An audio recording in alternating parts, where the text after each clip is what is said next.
A few days ago, I participated in the GMTK Game Jam, which is a game making competition in which we have to make a game only in 2 days around a given theme. So this year the theme was Roll of the Dice. So the theme was announced on the night of 15 July. This would mean that I have to submit the game by the night of 17 July. So I spent the night of 15 July for thinking the idea for the game, and luckily I got the idea without thinking too much. So the game will be a race between the CPU and the player. So when you roll the first dice, it would decide which player will move, and when you roll the second dice, it would decide how many times the player will move. So it was day 1, I was having the game idea in my mind. So the first thing which I did was create a new empty project in Unity, and then I first started working on the player movement. But before that I made this player sprite, and now after doing some code, player movement was done. I also changed the player color to red for making the computer player.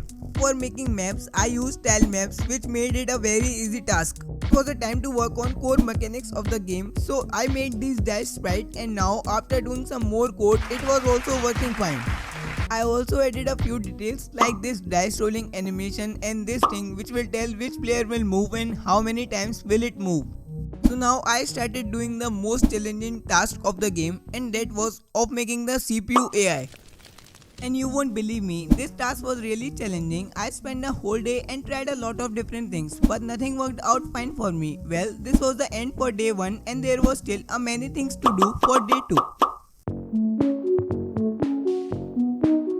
On day 2, I continued my work on CPU AI, and finally I got the working result.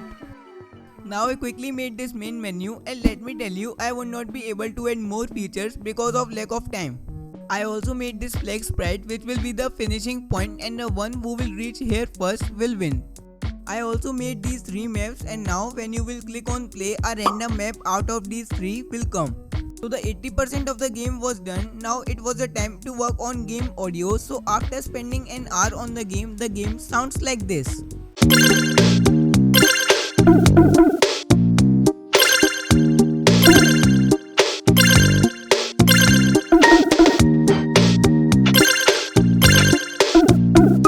The game was complete, but it was not looking good, so I added post-processing, and this was the game before post-processing, and this was the game after.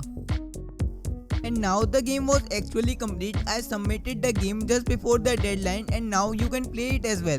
You can also check out my previous game Can You Shoot, the link will be in the description. So guys, that's enough for this video. If you like the video, hit like and subscribe the channel. I will be meeting you in the next video. Till then, enjoy the gameplay.